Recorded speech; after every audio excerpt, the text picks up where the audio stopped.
Good morning.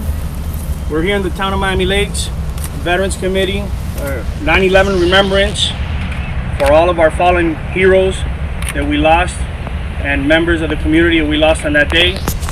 Today we're going to go ahead and have a moment of silence. I'm going to go ahead and introduce the mayor to begin the moment of silence. So today, for the moment of silence, ringing the bell is Miami Lakes resident Mark Rodriguez, who is a first responder following in his father's footsteps, and he's gonna ring the bell now for the moment of silence.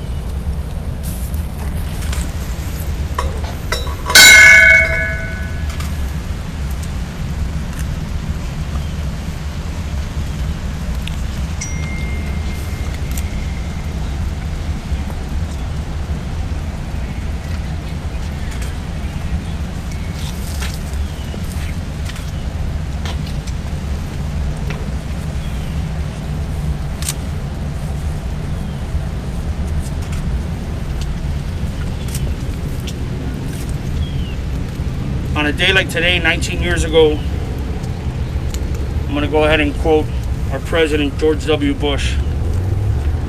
Time is passing yet for the United States of America. There will be no forgetting September 11th. We will always remember every rescuer who died in honor. We will remember every family and lives in grief. We will remember the fire and ash, the last phone call, funeral of children, by President W. Bush, George W. Bush. And now the mayor will say a couple of words and introduce the town council. So today's a reminder that evil is real, right? Evil in our society is very, very real. And what we saw in 9/11 was a very grim reminder of that. All the lives lost are represented with the flags here at Picton Park West, right behind us. If we all look back, literally to almost 20 years ago, 18 years to be exact. I mean, I'll never forget, I was a senior in high school, and I'll never forget what happened that day. When the planes hit the tower, the amount of people calling school, picking up their kids, that day, it didn't matter if you were a Democrat, didn't matter if you were a Republican, didn't matter your race, didn't matter your religion, we were all Americans. And that was a time of unity because we had one common enemy. And that unity, and today, that what signifies that is that we need to stay united as a country, because there are foreign enemies that hate our freedoms, that don't believe in what we believe in, that people should live free, have free voices, free elections, free speech, and those are the values that we have to defend every single day, honoring all the folks whose lives were lost that day. I'm also joined by my town council, we have the vice mayor with us. You have Councilwoman Verano, you have Councilman Dieguez, Councilman Rodriguez. I know a couple of them want to say a few words. After they say a few words, I'm going to introduce the sponsor who made this all happen and thank a couple folks that really put this event in motion. Vice Mayor. Thank you, Mayor. 19 years ago, I was on duty when the first plane hit the towers, and it was an incredible day. And the unknown was brought to our life, and that day is unforgettable. The only one that wasn't born yet was my youngest daughter, but thinking of my boys in school, my wife working at the hospital as a nurse, and me being on duty, there's now 7 firefighters in our family, and I can tell you that it is the greatest profession in the world. We lost 343 firefighters on 9/11, and hundreds, if not thousands, afterwards from all the chemicals and asbestos after the cleanup of 9/11.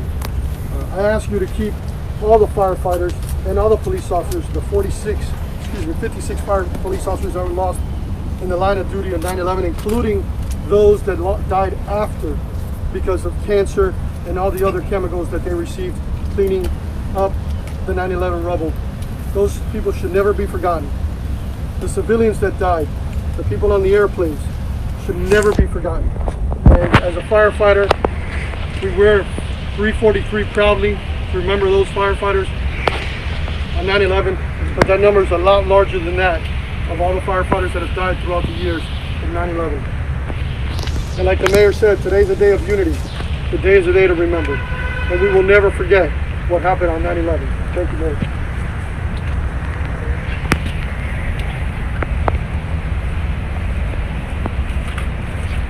Thank you, Mayor, and thank you, Vice Mayor, for your beautiful comments. Today is a very somber day.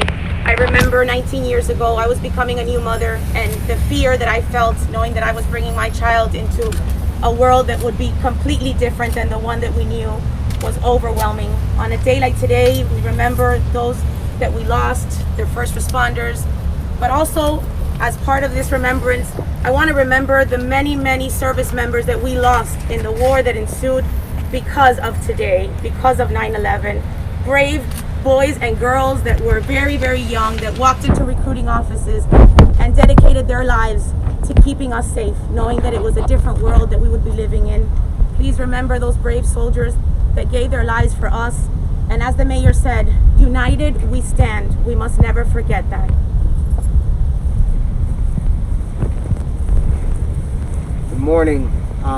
As all the previous speakers have mentioned, today is an important day in American history because it is a day that showed us some of the worst of humankind. It was a horrific display of us at our worst. But in the hours after, and the minutes after even, we saw some of the best too of not only our country but of us as human beings. We had firefighters who ran into the burning building, sadly perished in there. We had many civilians as well that were helping out, trying to rescue their co-workers and even strangers that they had no idea, get them out of the way of the path of the incoming ash cloud. And you know, in the hours and days after, also trying to assist however they could. And as we remember the 19th anniversary of these horrific acts, we should also keep in mind that that is the spirit of service that we need to continue moving forward. If we are going to build a better country, we need to continue with the servant's heart and look out for one another and look out for our fellow countrymen. So we should use today to remember not only the worst about us as people, but also the best, and to resolve every day to tap into that part of us to make sure that we get back to our community and leave us stronger than we've ever been. And 9/11 was immensely important in my life. In my case, I was in junior high when the attacks happened. And for me, that was a big reason of why eventually I became more involved in public service, volunteering in my community. And so that was the way that I responded to those events. And similarly, I urge everyone as well to use a day like today to remember why it is that we need to give back to our community. So with that, thank you very much. Good morning, everyone. Like many of my colleagues have said, today's a day to remember the acts that happened on 9/11. But I also like to remember the sense of national pride and unity that this country felt after the events of 9/11. We had American flags flying from home to home across this country. And it was a sense of that we were in this together, that no one from outside could come in and hurt us. So I think that's what I really like to remember about this event, is the sense of unity and pride that this event rose within the American community. So thank you very much to the Veterans Committee. Thank you very much to our sponsor, Pharma Natural, without whom this would not be possible. So thank you, everyone, and God bless Miami Lakes. Thank you, Town Council, and I do want to thank several folks, starting with the Veterans Committee, the former chair, who when he got the call, he put the event in motion, the entire committee, all the Boy Scouts, the Sea Scouts, everybody that volunteered to make this happen. But there's a special individual to my left that a lot of you might not know, might be meeting for the first time. Her family personifies the American dream right here in the town of Miami Lakes. During COVID-19, when we were all out there delivering for seniors, doing the right thing, she was every single week delivering vitamins for our volunteers, zinc, vitamin C, every single week. After that, she literally, knowing that there was a shortage with masks, Pharma Natural bought tons of masks and delivered them to our first responders. And today, when she received a phone call, when Pharma Natural received a phone call about this event, they immediately said, hey, we are 100% in. So without them, this event would not have been possible in their sponsorship. So with no further ado, Carolina.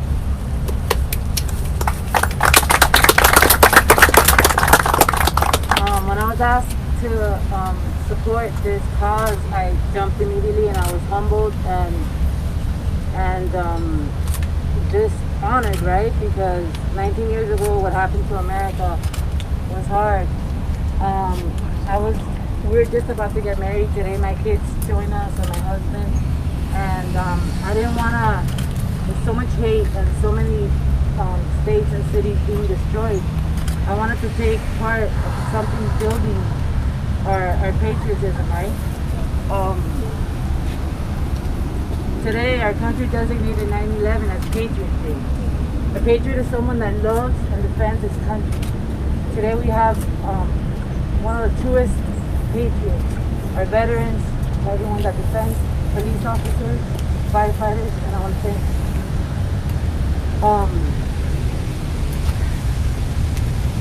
just basically, we're honored to join you guys today, and we observe this day, and we're proud to be in this country.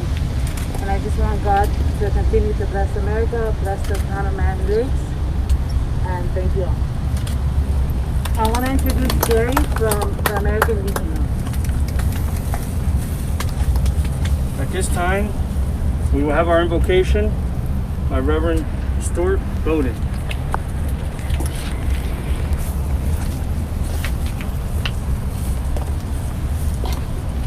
Like all of you here today, I think we're all blessed and honored to be a part of this time together in remembrance. You know, we are going to remember all those people who served so wonderfully and so gallantly and so honorably. But we also have to remember that we are one nation under God. And if we are under God, then we also have to remember to love each other, but also love our enemies.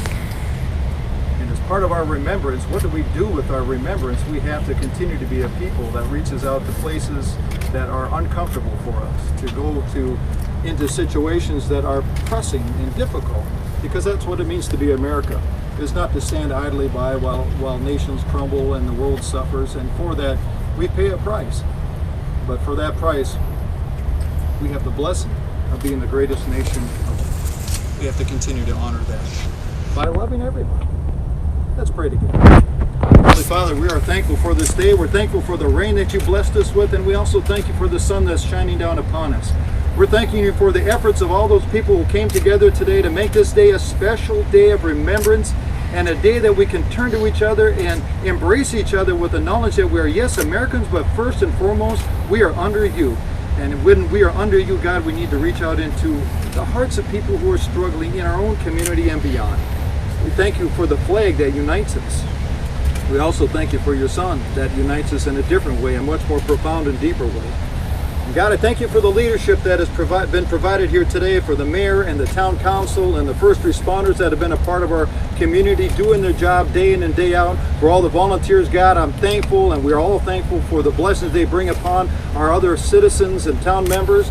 God, you're a wonderful and gracious God, a merciful and loving God, and let us be the symbol of that today as we go forward. In your name we pray, give thanks, and all who love being Americans, all who love being under God, say as one voice, Amen. Amen. God bless you all. Now we will have the national anthem played. As everyone, if you could please face the community center as the flag is over there for our salute.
At this time, I will present the commander for the American Legion Post 144 in Miami Lakes, Mr. Gary Cardenas. Thank you. Good morning. I'll try to be brief, but I wanted to bring out those that were involved, those who suffered a lot on that fateful day that I will never forget. I witnessed from the moment that it happened when someone told me, hey, a small plane hit the side of one of the towers. Of course, once I ran down to the large screen on the investment department and started looking, it wasn't that. It was far worse.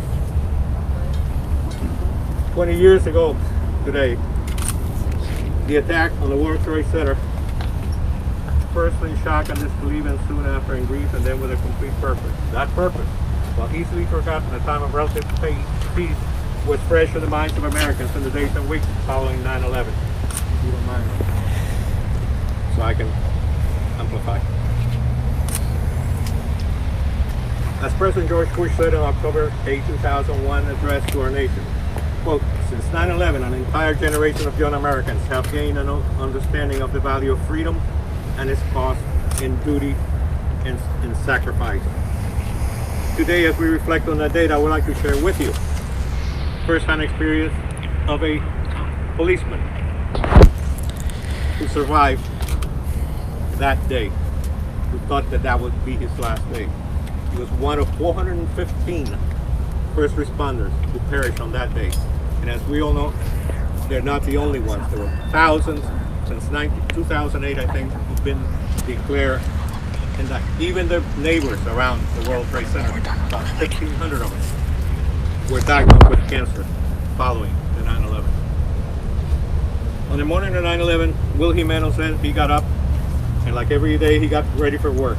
I walked into the bedroom, kissed Allison goodbye, kissed her belly, walked into the other room and kissed my little girl Bianca. I said goodbye. My job was never a job to me. I loved being a police officer, so it was never work for me. I was skip down the stairs and every morning and jump into my old Ford Bronco and go. He said he was leaving the American dream when he got up on what started to be a beautiful day on 9/11. The son of Colombian immigrants, he has served 4 years in the U.S. Navy before returning to civilian duty with the dream of becoming a police officer. I wanted to give back to the nation, he said, that gave my family so much. After 6 years of effort, he landed on the force of Port Authority, graduating from the police academy in January 2001. His life was perfect, Jimenez said. On this day, shortly after he was given his assignment at the bus terminal, he was called back to the police headquarters, along with every other officer on duty. He hopped on a bus with 20 other officers and headed to the towers. He said none of the officers understood the gravity of the situation until they got within blocks of the towers. The bus went silent, he told the crowd. It was like a war zone. He and his buddy Peluso met up with Sergeant McLaughlin, who was looking for volunteers, officers who were familiar with the use of Scott air packs that firefighters use. Being recent graduates of the academy, both were familiar. They volunteered and were quickly joined by officers Antonio Rodriguez and Christopher Amoroso. Then it happened, Jimenez said. It froze in the moment. I turned around to look from where we came and I could look into the lobby of Tower 2 and I saw a humongous fireball after I heard a humongous boom. He said, quote, I'm standing there with my helmet, just shaking. I'm just standing there. That's when Sergeant McLaughlin said, run for the elevator. I was in the middle of the building. And as I turned, something picked me up and just slammed me on the back. And the whole building came down. It's just coming down on top of us and I'm on my back. One thing a cop never gives up is the radio. That's our lifeline.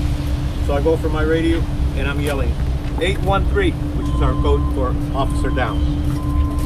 That's when something hits my hand and I lose my radio. I grabbed onto my helmet. I had a chin strap, but the building's coming down. Something hits my head and it rips my helmet off. Chin strap and all. All I can do is hold on to my head. It seemed like it lasted forever, and then it just stopped. And I found myself in a dark hole. I couldn't see anything. About 30 feet up, there's light coming in, and I could see it, but everything looks like chalk. It's all just dust, and I'm on my back, and there's literally a wall covering my whole side of the left, my whole left side of the body. Sergeant McLaughlin began a roll call. Rodriguez and Amoroso never answered. The second, third, and fourth time, Jimeno thought it was all over for him. That's when Peluso, his buddy, succumbed. Both fireballs started falling into the hole. Literally, balls of fire, he said. These fireballs kept coming toward me, and I can't move.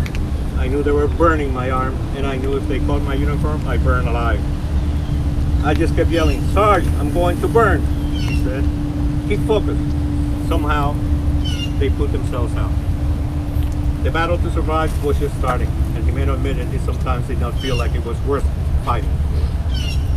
As time progressed that evening, I can't express to you how horrible it was, he told.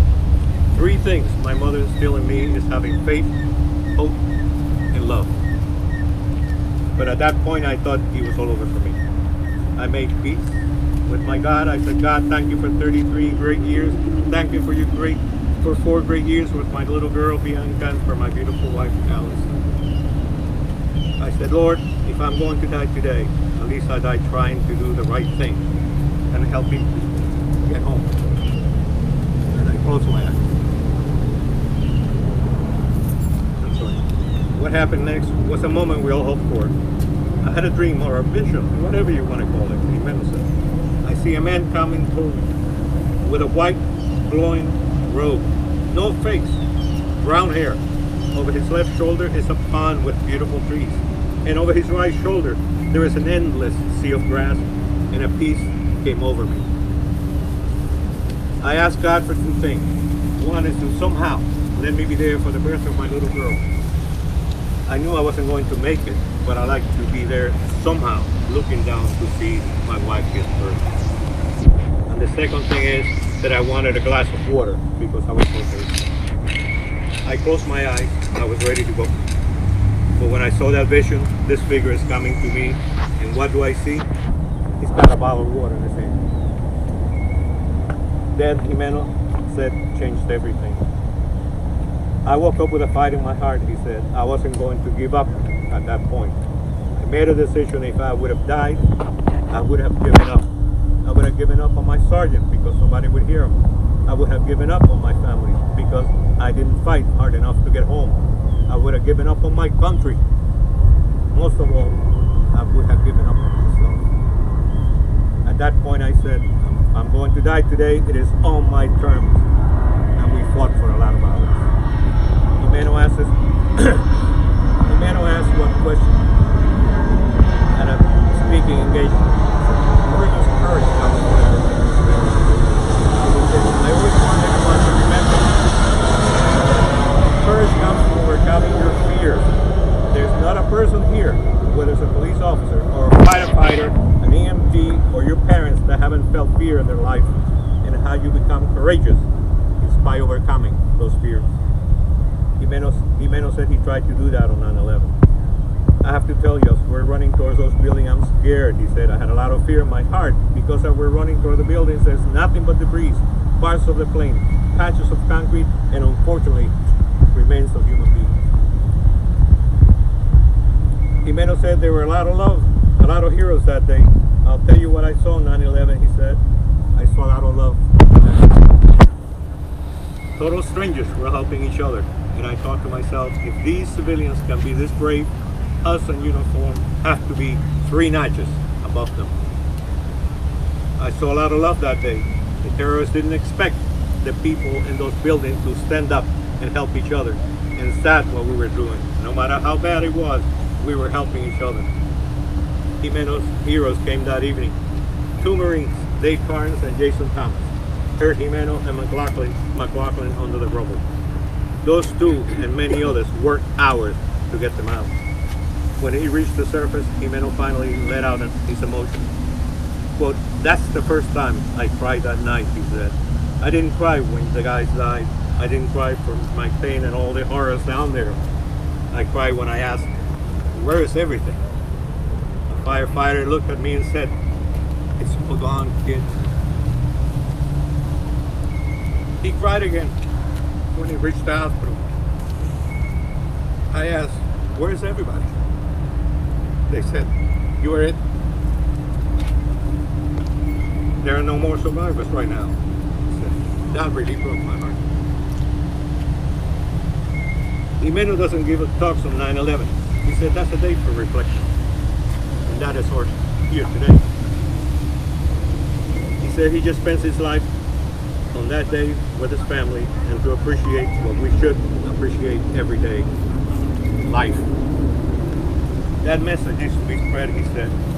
I tell everybody, no matter what the situation, if you make it through it, you're blessed.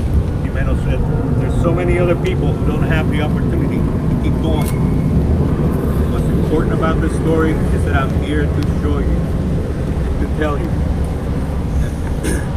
that 220 stories fell on me and my sergeant, and we survived, he said. People always say to us, well, we can't think of anything worse than the World Trade Center falling on you. And what I want everybody here to learn today is that we all have our own World Trade Centers. It's what we do with ourselves when we have a World Trade Center moment. That moment could be that you lost a loved one, you found out you have cancer.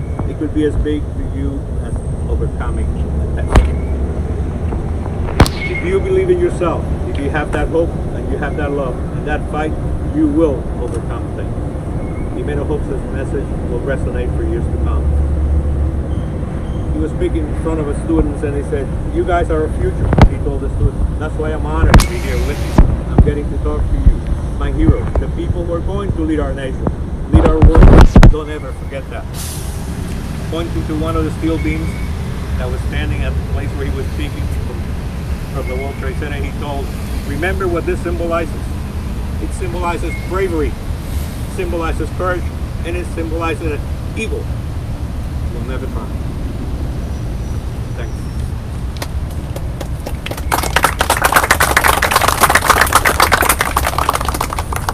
I would like to take this moment to send out special thank yous. First of all, I'd like to recognize Major Javier Ruiz, Lieutenant Gonzalez, and Sergeant Soto for the Miami Lakes District, Miami-Dade Police Department for bringing the security detail here. We greatly appreciate it. I would like to go ahead and thank Miami-Dade Fire Rescue and having them bring over Station 64, Battalion Chief Torres for bringing his crew over here during the C shift. I would like to go ahead and also thank my Veterans Committee. They were phenomenal and instrumental throughout this. If it wasn't for them, this wouldn't be happening today. There's two members that went completely out of their way from day one. They took the bull by the horn and they ran with this project and they made it happen. And that would be Larry Borman and Mr. Michael Coots.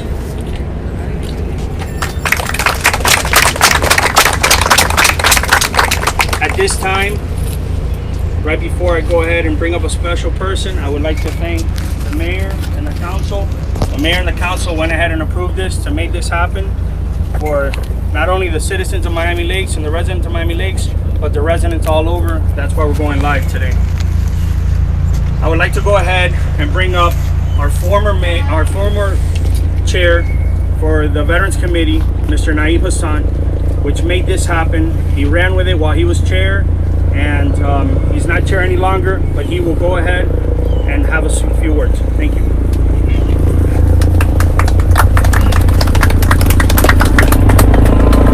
At this moment, real quick, we have a flyover. We would like to go ahead and thank Air Station Miami for coming over this ceremony this morning and recognizing all of those individuals that lost their lives and the families that are suffering till today. Thank you all that are watching from afar. I want to thank the council members that are here present, and I especially want to thank Mayor Manny Sid.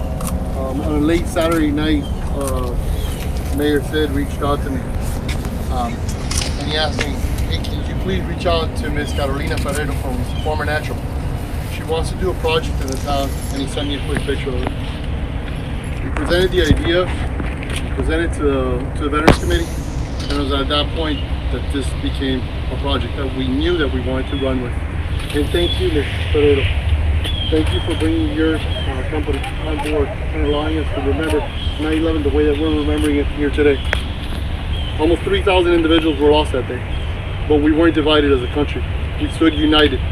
That's what united us all together. That one day, for a year, for 2 years, for 19 years, we still remember that day as a day of unity. It goes without saying that I get presented as a former chair, but I couldn't have done what I did without my former chair, Gary Cardenas.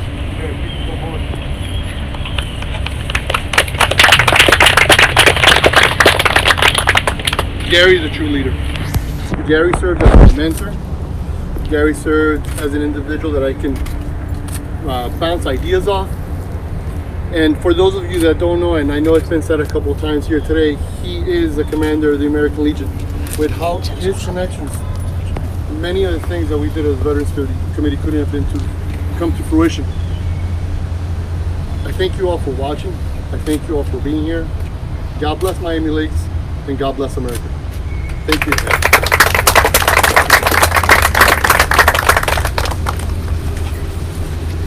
Thank you, Mr. Hassan.